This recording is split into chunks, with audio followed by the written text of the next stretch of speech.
everybody out there, and welcome to another episode of the Talk That Talk Show with me, Barry Holmes. You may look at me here if you're on our YouTube or our Facebook and Instagram Live, and you may see, oh man, this guy Barry looks a little bit different.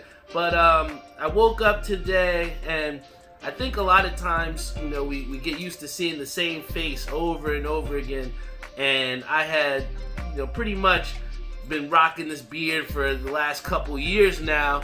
And I was kind of, looking for a little bit of a change, man. And I remember I was eating some wings the other day, and I got a little bit caught in my beard, and I didn't even recognize it, and it was starting to get a little bit tedious. But I woke up today, and I was like, you know what? Let me switch this up. So now we're back to babyface Barry, and we're resetting the beard. So it's definitely a different look. I'm getting used to it again. A lot of people have been saying, oh, he looks like...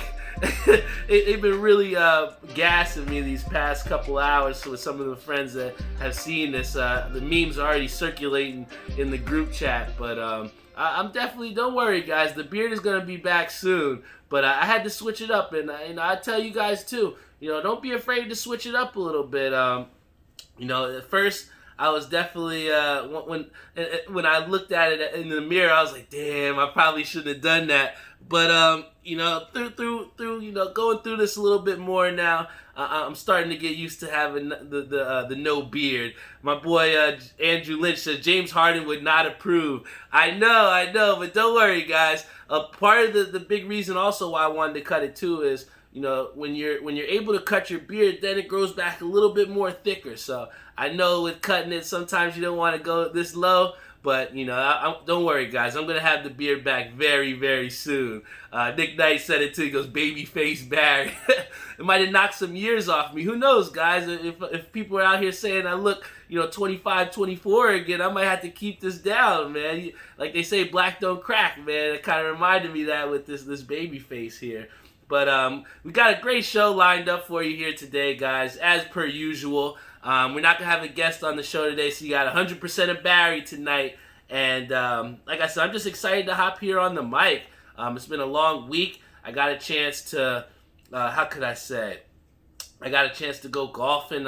Anytime you get a chance to go golfing in December, you got to take advantage of that time. So, I went out with my boy Admiral. We had a great time. Didn't exactly golf the best. We were on frost delay, and the cold was going through us, and the greens were hard, but it was cool to get out there and get some exercise, man. And, especially now when things are starting to get colder, you got to appreciate getting out there and try and find those opportunities to try and get some exercise. Shout out to my boy Z-Sean on the Instagram live stream, my boy Nihir on our Instagram live stream, Alex Balonis, Ethan Bayer.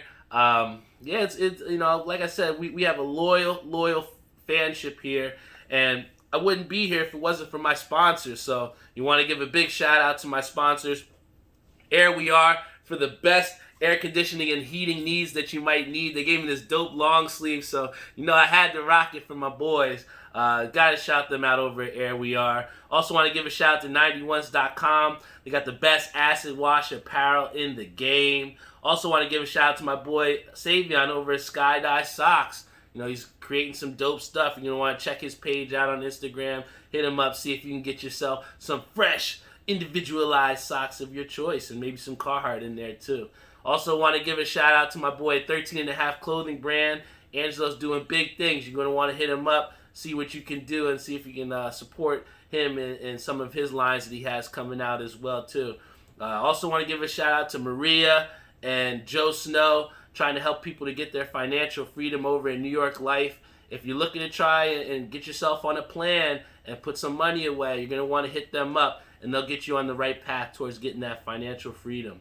Then we want to hit up VW Liquors, located in Wick Plaza, Edison, New Jersey. I stopped in there before the show. Got some really dope beer that I'm really excited to try out with you guys. We know it's coming into the holiday time, so I wanted to make sure I got a holiday beer. And it's not Mad Elf. It's going to be something different that I promise that you guys are going to like. And then finally, we want to give a big shout out to my boy Timmy Hugel over at Ink Parlor. I just absolutely love Tim Hugel. He's been working feverishly, working hard. We got him working in the sweatshop, we say, just to try and get out these OG8s as soon as possible. And like I said, guys, from the proofs that he showed me, they should be done tomorrow, but they're going to be green long sleeves with my face on them, in a Santa Claus type caricature. So those are going to be super dope, guys. And I wouldn't have been there if it wasn't for Ink Parlor. So please stay tuned. I think on our next episode we're going to try and do a $1 raffle. So if you're going to want a chance to get one of those shirts, you're going to definitely want to tune in next week. And hit me up and see if you can get some, all right? We're going to have sizes, but I promise you, we've sold out on the last 7 for releases. So if you sleep on it, you're not going to be able to get one, guys. So please, hop on that now. My boy Brian Spahn said, look at high school throwback Barry. I know, back in high school when I had the glasses and the braces and the goggles and was still busting ass on the court. Yeah, it's a throwback, man. But hey, sometimes you got to switch it up. But I definitely want to talk about something that happened yesterday with my boy Timmy Hugel, and I got to start it back on Tuesday because me and my brother, like I said, we're in this bowling league in doubles, and we had we've had a tough first season, trying to get the kinks out, especially coming from where you bowl in multiple leagues last season. Now to come back and you're down in reps and trying to compete with the best out here, and it's been a struggle, but we've been able to fight through, and we had, the next season that started this past Tuesday, and we came out of the gate hot. We were striking. We pulled out a tight game in the first game, but then the last 2 games, the guy just came out. He just completely waxed us, man. He's putting up 240, 250 games, and even the last game, I put up a 210 or 220 game, and it still wasn't enough. So it kind of had us in a very, very it had us in a down state of mind, man, and we were definitely down. But a lot of times when you're only bowling one league now, it's tough because you got to wait that whole week to try and get some redemption back. But my boy Timmy Hugel hit me up trying to get some extra practice, said can I sub for him yesterday, which I got a chance to go to Majestic Lanes. Shout out to Tommy Martino over there. But I was just glad to be able to get those practice reps in because when you're in those situations, you can go to the alley, and this goes for any sport. You can go and practice, and it's all about the type of intensity that you're putting into those practice reps. And, to be able to sub for him in this league where they're putting out their $30 a week to try and win money, this is not no fluffer, So they invested some sort of, confidence in me that I was going to be able to step in regardless of what had happened in my league or whatever, too. So I stepped out there, and it was really good to get redemption out there and bowl. I think I had a 596 series, but the biggest thing for me was, in the last game, we had lost the first game, won the second game, and coming into the third game, we were in the 10th frame, and I had about 2 strikes in a row, and they really needed me to get at least 1 or 2 strikes, and it was funny because I walked up in the 10th frame, and I threw the ball, struck the first strike, and if you know me, I was celebrating. I was like, oh, and one of the guys in the back that I think his name Jimmy Long, he might not exactly know me. He's like, Barry, hold on, man. We didn't exactly win the game yet, so don't be celebrating. I literally turned back, looked at it, I said, bro, you gotta let me do me, man. All right, just Mac, all right? And come up, second ball, bam, throw the strike. I had the baseball bat in that one, and that was the 4th one in a row, and I was feeling good. And then finally that third strike hit, and I struck out to win the game for the team that I subbed for. And I go to bring this all back to say that, I learned a very valuable lesson that game that, regardless, and what I learned on Tuesday was, you can put out your best effort, but you got to be able to accept or realize that sometimes that might not be enough. And to have that happen on Tuesday and then to put my best foot forward on Thursday, strike out, and prove to not only that team, but to prove to myself that I can do it. Those are the type of lessons, those are the type of things that you got to take away. And that's why they say sometimes you have to learn how to lose to win. And it was validation for me that, regardless of what happened in these, next couple weeks, I'm going to come with my brother, and we're coming to raise hell. All right, we're coming to bring the ruckus. So I thank you, Tim, for letting me get that practice because I promise you, when I get out at Cavalier again on Tuesday, them pins are in trouble, man. I promise you that. But for those people out there that don't know, they see I got my Nate Robinson jersey on, all right? A lot of people been dragging my boy Nate through the mud. And what we seen was, if you don't know what happened, Nate Robinson was on the undercard for the Mike Tyson-Roy Jones Jr. fight. And let's just say Nate Robinson got knocked the fuck out. That's that's the most simple way that we can put it. He got knocked out. And it was tough because what we saw beforehand was that Nate was doing a lot of chatting, a lot of bantering, going back and forth with Jake Paul. We said that Jake Paul, there's no chance. I mean, I think he might have even been the underdog coming into this fight with professional fighting experience. And there was one comment that was made during this commentary, and they said very simply, you can't play boxing.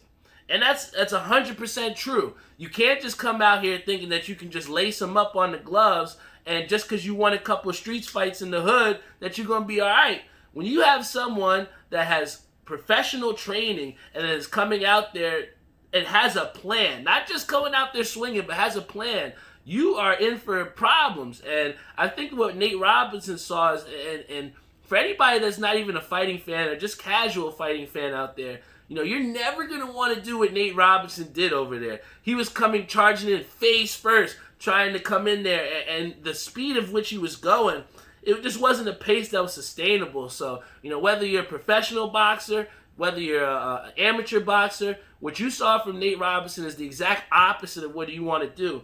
And for someone like Nate Robinson, who was coming out here for weeks, months, training for this fight, I want to know who the hell trained Nate Robinson. He showed absolutely no defense out there. And even though my man got knocked out, I think it was tough because what we saw is that, Jake Paul's wearing homie's jersey.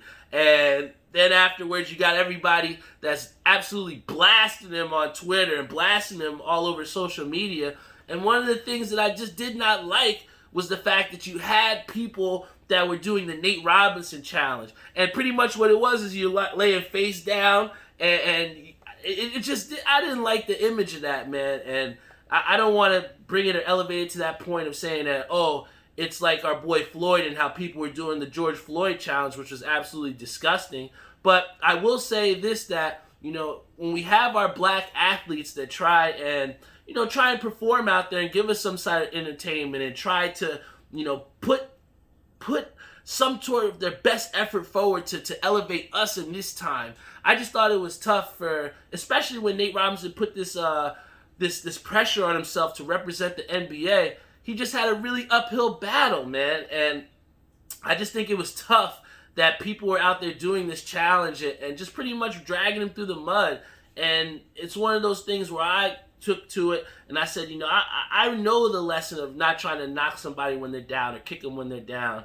And it's tough, man. It's really tough because you have people that even look like yourself, your own kind of people that are dragging you down. It's the same thing that happened almost where you had Deontay Wilder, who's, one of our beloved boxers that, we pretty much drug through the mud for losing.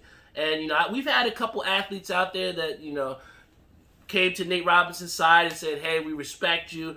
He was right back in the group chat taking jokes. And that's cool. I think that's fine. People that, laugh. I mean, Nate Robinson put himself in the ring for this. So you can't not laugh at the video or you can't not look at that and look at it a couple times. But I think it's a next level of just stupidity and insignificance when you go and try and do a challenge and when you're ripping them on memes consistently. And as me as a Knicks fan, I took a little bit of I just didn't want to be another person like that. Did I watch the videos? Yes, but I'm not gonna go out here and do a challenge with him laying on the ground because nobody wants to get knocked out, let alone in front of the world. So I'm not gonna be one of those people to drag him through that time. But I did laugh at a couple memes. So for me, I'm not gonna drag someone through the mud. Nate Robinson, you're still my boy, and I'm gonna rock your stuff on the show. But the one thing that we saw that came from that fight is that you have, Jake Paul, who thinks that he can go out there and just knock anybody out. The guy calls out Conor McGregor. He calls out Dylan Dennis, UFC or MMA fighter.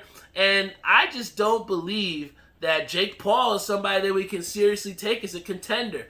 I mean, he knocked out a guy that has no professional boxing experience, and he knocked out a fellow YouTuber. So, I mean, even though the guy is getting professional training, he knocked out Nate Robinson, I'm sure he feels on top of the world, but, you know, you got to be a little bit realistic. But I think that if anybody that's supposed to, you know, win out of this, it will be Jake Paul because, and I won't say in a boxing match he wins, but what I'll say is this.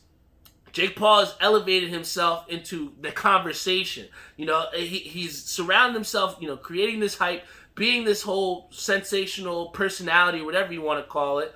And he's basically put himself in the position to talk to McGregor's team. So you can't, you know, knock the hustle of the guy, but I don't like the guy. I mean, I'm not rooting for the guy. I just think that he has the opportunity potentially to do it, but do I think he deserves the shot? I don't think so. And K-Sam on our Instagram live stream, it's all about the money. And when you look at that, they said that Jake Paul accounted for about 40 to 50% of that pay-per-view card.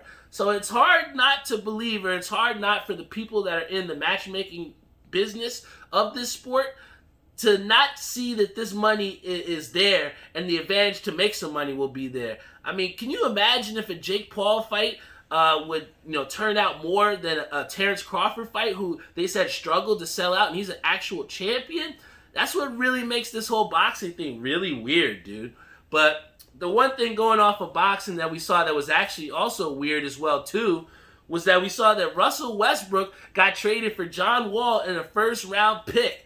This was literally eye-opening and also mind-boggling for a lot of people because what we don't know is, you know, John Wall's been out of the league for 2 years now, two and a half years, and you have Russell Westbrook, who's went to the playoffs. You know, he's done his thing. He's a stat stuffer, but not necessarily known as a winner or someone that's going to excel your team or bring him to the next level. So I don't even think that either team wins here because you have Houston, who now gets John Wall paired up with James Harden. And who knows, maybe James Harden slides back to the 2 slot. John Wall maybe comes out super healthy. I don't know if he's going to play 82 games. And then you have Russell Westbrook, who's going to go with Bradley Beal, and they're 2 ball-dominant guards. So I just don't know what made sense with this trade. If you have to talk about a team that won, maybe we say Houston wins because they get the first-round pick. But if John Wall does come out 100% healthy, and what he did show, the videos that I saw with him playing with James Harden, he looked like he had that explosiveness back. And I think that the Rockets do, if John Wall is 100% healthy and he is not a shell of himself, then I think that Houston wins this trade here. And Russell, the next question that we have to ask is this towards the end of his career now? Did they send him over to Washington to quote unquote die, like other people said before, where, you know, you get traded to those spots that you don't necessarily want to be? I mean, does Washington now become an Eastern Conference contender? You know, I just don't know. Even in a very weak Eastern Conference, you know, I just don't know that Russell Westbrook makes this Washington team that much significantly better. We're just going to have to see, but, you know, I think that really all eyes are really going to be on Russell Westbrook because here he gets shipped out of Oklahoma City. Then you ship him out of Houston in just a year. You know, why is it that people are not willing to believe in Russell Westbrook? He is a guy that fills stats, but do stats really matter when you're not winning? I don't know.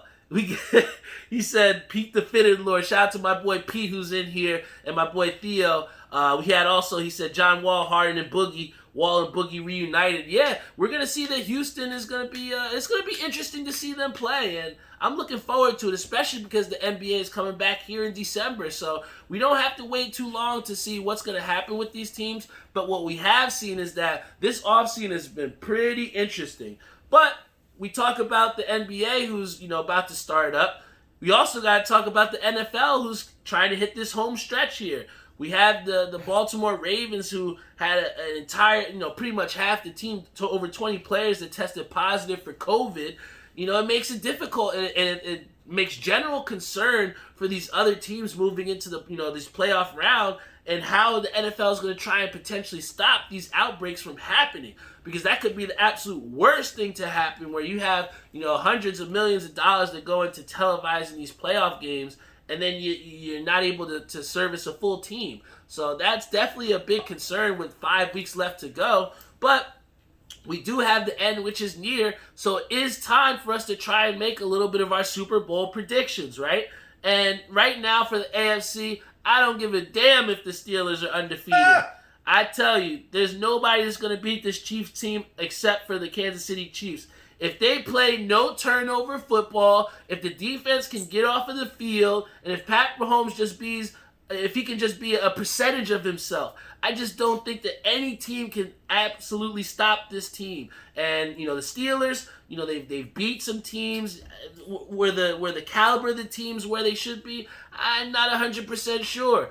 You barely beat a Ravens team who doesn't even have half the team there. You're beating up on these low teams in the seedings. It's tough, and I just don't really want to invest any much real stock or faith in the Steelers, because can they outscore the Chiefs? I don't think so. Can you stop the Chiefs? I don't think so. So when you look at those prospective things, I like the Titans, but I don't see them as a team that can really beat them. I know that Derrick Henry's running all over the place, and that could give the Chiefs the biggest problem. But like I said, I truly believe in the Chiefs and what they're doing over there, and Andy Reid is one of the best coaches out there. Facts. I just have to go with the Chiefs as my AFC team.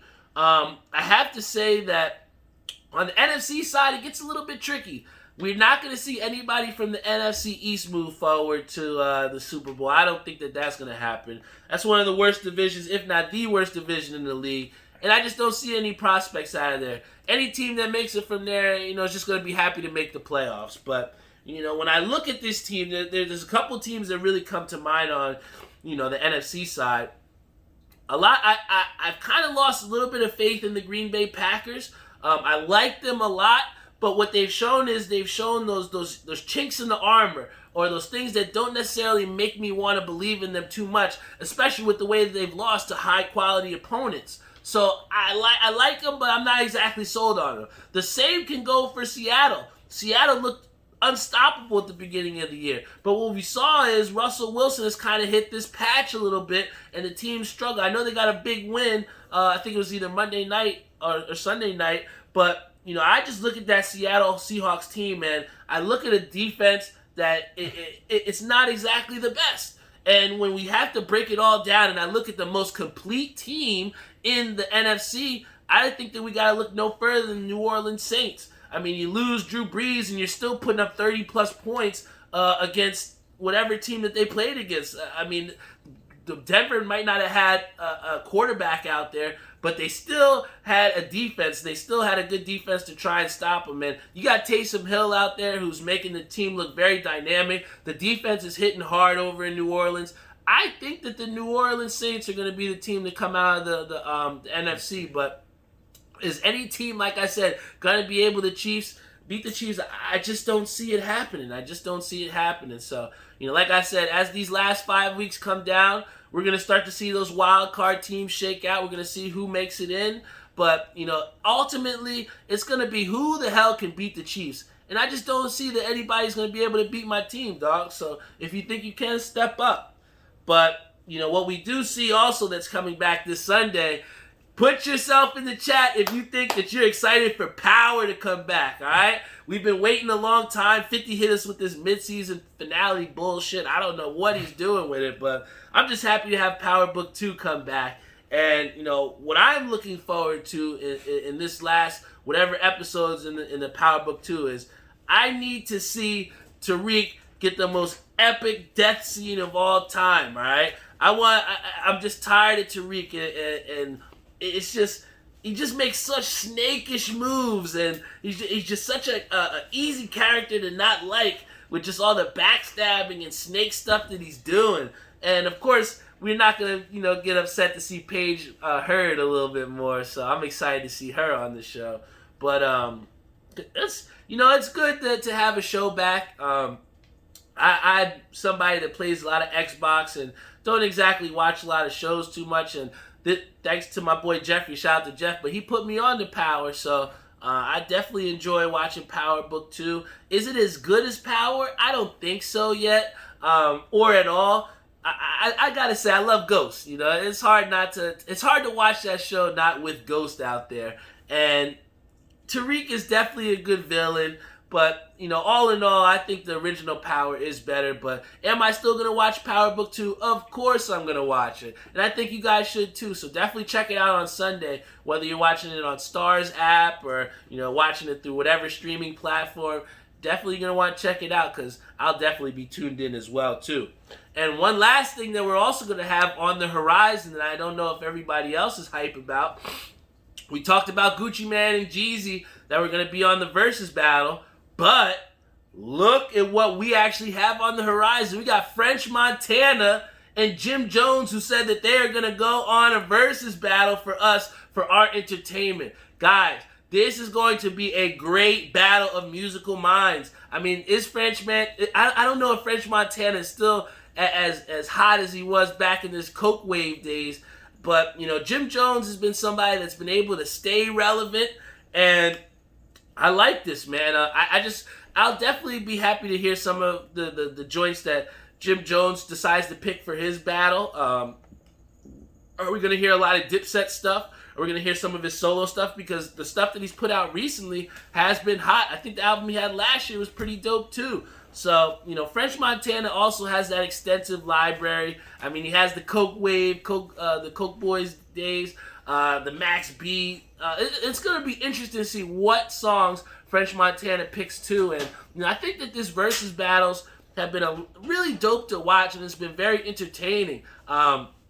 It's been really awesome to see that also other teams and these other players and these other artists that have come together to even squash the beef. You had French Montana, who had beef before with Jim Jones, and they squashed it on IG just to bring us this Versus battle. So if anything that's come from these Versus battle, we've seen that Gucci and Jeezy in a little bit squashed it a bit, and you have French Montana and Jim Jones who squashed it. So hopefully like we said, with a lot of these other rappers that have died from the gun violence and not being able to squash dumb shit, it's good to see that some of our, names that we liked and that we grew up listening to are able to squash their beefs and give us something entertaining to watch, because, these Versus battles have been dope, and, I'm definitely looking forward to it. And if you have to ask me, I got my money on French Montana. I mean, you can't mess with the Coke Wave, man. It was a beautiful, beautiful mixtape series back then, and I'm excited to listen to it. But in closing, one of the things that we did see that happened also here in Edison is that Edison switched to completely remote learning going up till January. And for a lot of my teacher friends out there too, it's been, some people have been very, 50-50 on the fence as far as how they think of this virtual learning. And for now to Edison to go to completely remote learning, it sets this foreshadowing thing as far as, is this what we're going to have to look for as far as, education moving forward in the future? We've seen, it's been really on a city-by-city basis, and, whatever your municipality wants to do with it. But, we saw that Governor Murphy put a freeze on some of the athletic sports out there. But really what this shows is that, amidst things getting a little bit better with this coronavirus, it is not 100% done here. We're still, in the eye of the storm here. And, with switching to remote learning, 100% going in through January, it's just a harsh reality that, it's something that we're going to continuously have to adapt to. And even though, with our teacher friends saying that they don't know about the effectiveness of this, remote learning, it's something that everybody's just going to have to get used to. The parents, some of our parents that are out there that are having their kids dealing with the remote learning, are having some of their kids have problems being on the virtual for extended hours at a time.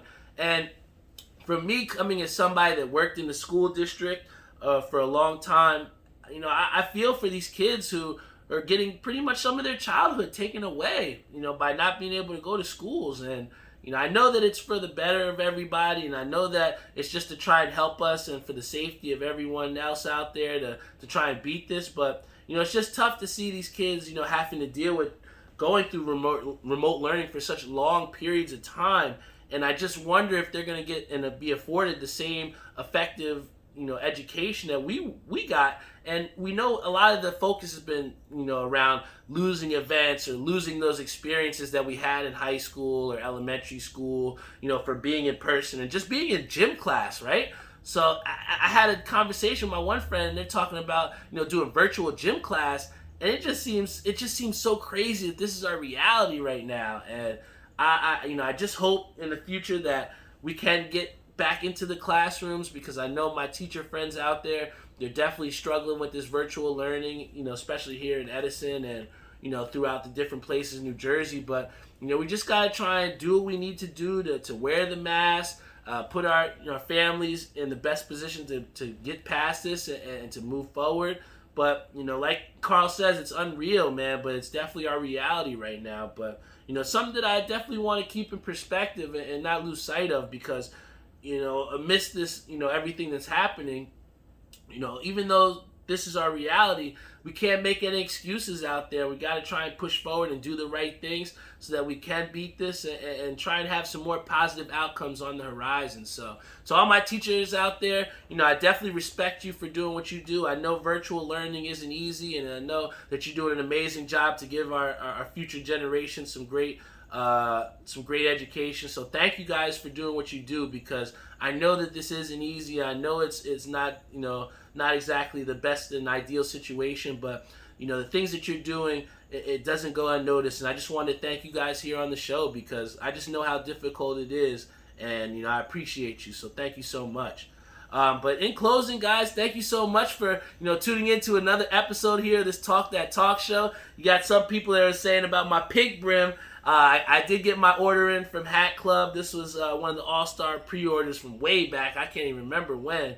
But it was happy to come in. And sometimes when you got the pink brims on, you feel so good. So I definitely had to come on here. Nate Robinson had me feeling some type of way. So I had to come out here jig in the baby face, right? But as you guys all know, I always have to do my beer review here at the end of the show here. And I got a good beer here for you tonight. Like I said, we have the holiday times coming up. We got holiday cheer. Shout out to John Martin here on our Facebook live stream. Shout out to my boy Ishabai Crane. He said French Montana is ass. So I guess he's got Jim Jones here on the versus battle. But what we have here for you tonight, like I said, in the holiday cheer spirit, we have the Peppermint Mochiato. All right, this is gonna be something that's gonna be pretty dope, guys. We got a milk stout with peppermint, coffee, and vanilla. Keep cold and enjoy fresh. Good for us. We put this on the beer a couple hours beforehand, and I'm just excited to see what this is, especially around the holiday times. We get a lot of these holiday beers that give us a couple different tastes and a couple looks at some good beers, man. And I'm definitely somebody that's a big fan of peppermint, whether it's in the beer or not. We see that this beer is a little bit darker, so it's definitely going to be rich in flavor. But I'm so excited to show you guys here tonight a good holiday beer that you're going to want to check out. Go to your beer store and check them out. Peppermint Mochiato by Bolero Snort Brewery, all right? I hope you guys all out there having a good time here with me on Friday night. Happy to see this nice shaved baby face here. Had a lot of comments on here saying about how crazy I look. So don't worry, guys. The beer's coming back soon. But, for everybody out there that's tuned in, listening in, having a beer, enjoying with me, shout out to Andy on our Instagram live stream. Thank you so much for tuning in, guys. And let's get into this beer review. Here we go.